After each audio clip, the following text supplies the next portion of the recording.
क्या कर रहे हो? अरे क्या कर रहे हो? रोको इसे, रोको।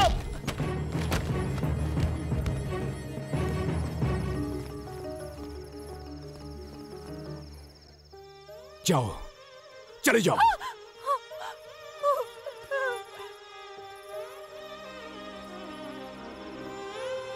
जाओ।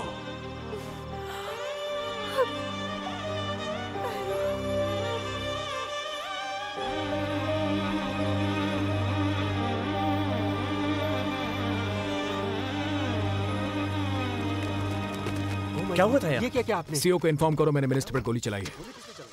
पर ऐसा क्यों डू किया व्हाट आपने? आई से। चलो सब अंदर चलो, चलो जल्दी, चलो चलो चलो।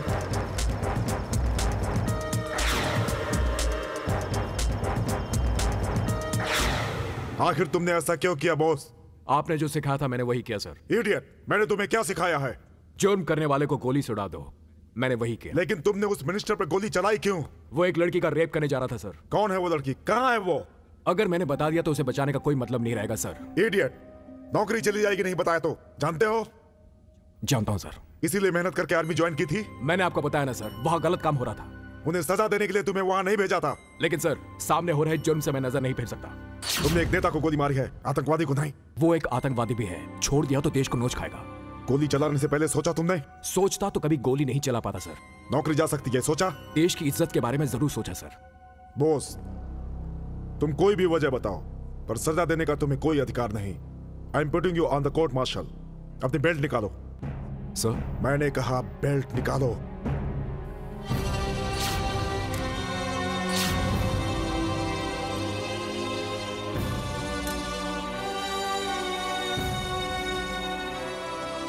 कैप्टन बोस, आपके ऊपर जो इल्जाम लगाया गया है, क्या कहना है उसके बारे में आपको?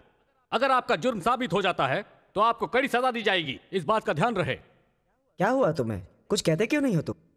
आपके ऊपर क्या इल्जाम लगा है जानते हो? जानता हूं सर। तुम मानते हो कि तुमने मिनिस्टर को मारा? मानता हूं। Shame on you boss, shame. Captain Bose, आपने मिनिस्टर पर गोली क्यों चलाई? मिस्टर बोस, आप जानते हैं इसकी सजा क्या है? जी सर। जानबूझकर तुमने मारा? जी, जानबूझकर। Mister Bose, it is an irresponsible reply. तुम कितने भी बहादुर क्यों ना हो, फौज की इज्जत ज्यादा बड़ी है।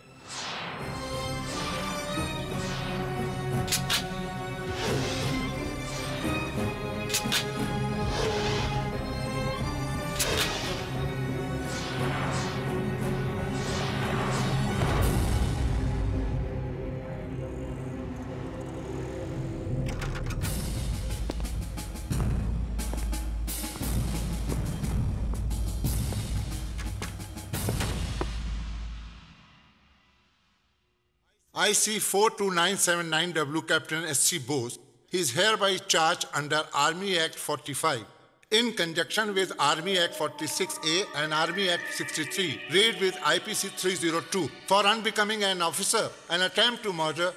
Under these charges, this court gives the verdict that Captain S.C. Bose is to be cashiered.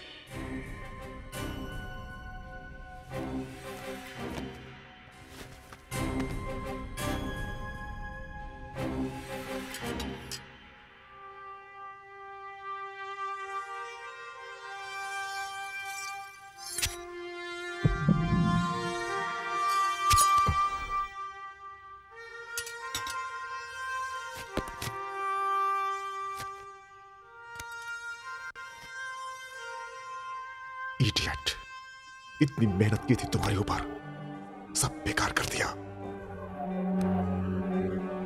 आपकी मेहनत कभी बेकार नहीं जाएगी सर।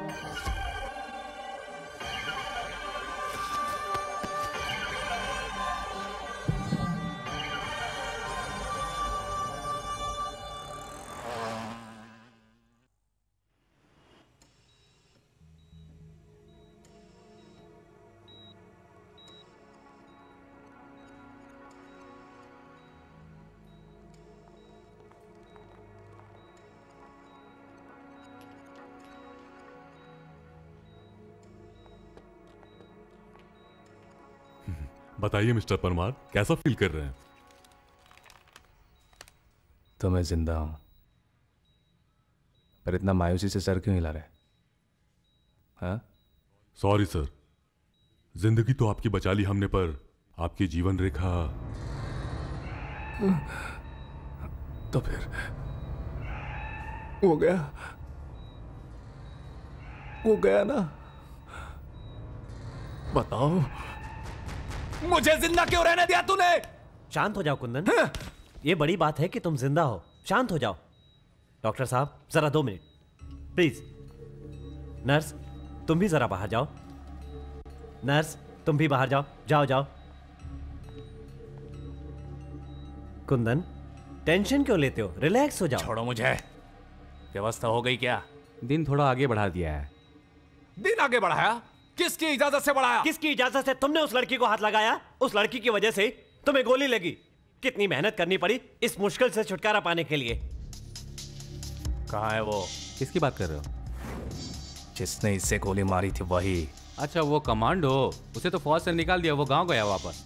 क्या बक रहे हो तुम? मैं उसे मारना चाहता हूँ, उसे छोड़ कैसे दिया? तो फिर हम क्या करते? गोली चलाने के जुर्म में आर्मी ने उसे पनिशमेंट देने के बाद सिविल कोर्ट में केस करने के लिए कहा। हमने कहा रहने दो। क्या तो मुझ पर गोली चलाने वाले को तुम पुरस्कार से सम्मानित करने वाले हो? इतना नाराज क्यों हो रहे हो कुंदन? सिविल कोर्ट में जाने के बाद क्या होता? सारी जनता को इस बात का पता चल जाता और तुम्हें एक भी महिला का वोट नहीं मिलता। फिर तुम्हारी राजनीतिक जिंदगी ही नहीं, हम सबके पॉलिटिकल करियर का दी एंड हो जाता। तो क्या चाहते हो? जिस आदमी ने एक गोली से मेरी जिंदगी बर्बाद कर दी, उसे मैं जिंदा छोड़ दूं? क्यों छोड़ोगे? तुम उसे जरूर खत्म कर दो और उसे यह भी दिखा दो कि तुम किस हद तक कमीने बन सकते हो। लेकिन अभी तुम आराम करो। पार्टी चीफ को बता देता हूं और शपथ ग्रहण समारोह का दिन फिक्स कर देता हूं। पीए सर, आखिर वो गया कहाँ? चेन्नई गया, तमिलनाडु एक्सप्रेस से। वो मुझे चाहिए, वो भी जिंदा। उसकी खाल खिंचवाकर मैं उसमें भूसा भरना चाहता हूं। फोन लगाओ शिव माँ जी को।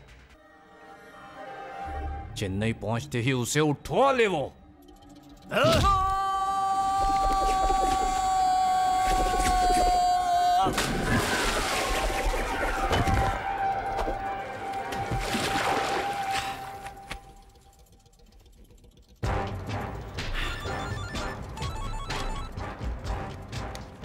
हेलो भाई, कैसे याद किया?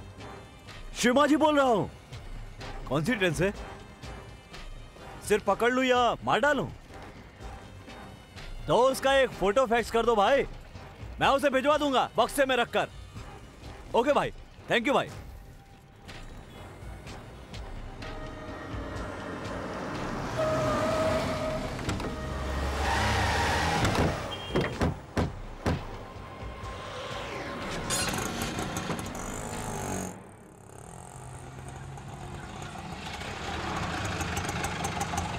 थैंक्स दोस्त।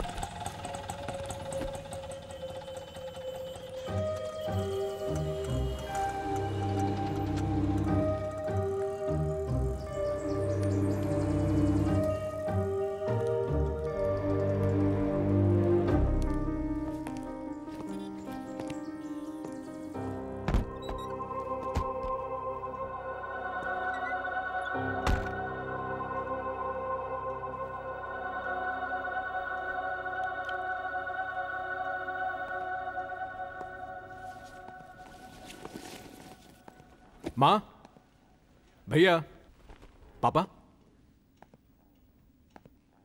ए बच्चा वाडे, भाभी,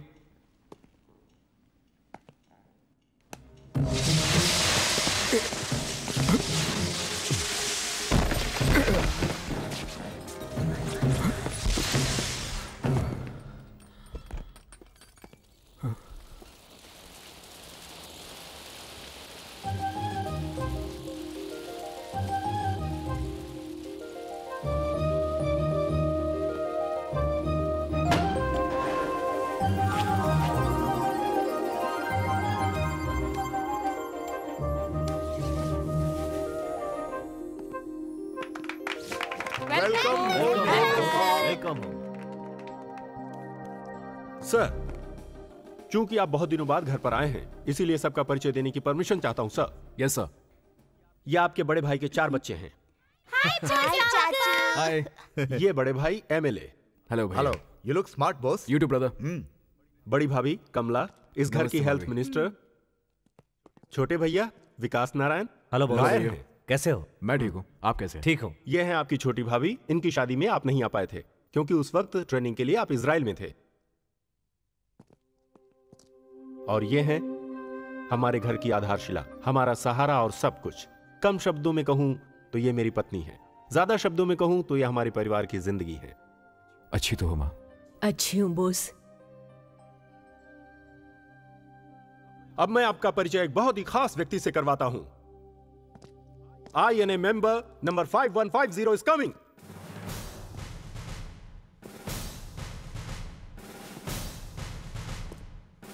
Parade attention. Yes sir. इन्होंने हर किसी से आपका परिचय करवाया, अब आपसे इनका परिचय करवाना मेरा फर्ज है, क्योंकि इस दुनिया से इनको परिचित कराने वाला इंसान भी मैं ही हूं। Unfortunately, I happen to be his father. Any doubt? No. तो ठीक है। इसका नाम है गांधीराम। ये पुलिस में हेड कांस्टेबल हुआ करते थे। आज भी ये हेड कांस्टेबल ही हैं। बहुत ईमानदार व्यक्ति हैं। सर, नेताजी अच्छे इंसान थे, दादाजी बुरे इंसान है सर। एक हफ्ते से ट्रेनिंग करके परेशान कर रखा है सर। आर्मी की गुप्त बातें बाहर आ रही हैं, इसलिए अब सभा बर्खास्त। Parade disperse. क्या हुआ? हाँ? नहीं मिला वो? क्यों नहीं मिला? आज सुबह की तमिलनाडु एक्सप्रेस क्या? से आज सुबह की तमिलनाडु एक्सप्रेस से या दोपहर और शाम की ट्रेन से हमने सब में पता किया, कोई बॉस नहीं आया। नहीं आया? हाँ। बटे जरा वो दिखा ना। तमिलनाडु एक्सप्रेस से जो बंदा आया वो है SC बोस। तुम ढूंढ नहीं पाए उसे। गुंडा बनना हर किसी के बस की बात नहीं है। गुंडा वही बन सकता है जो पीछा करते हुए सामने नजर रखे, भागते हुए पीछे नजर रखे, ढूंढते वक्त चारों तरफ नजर रखे।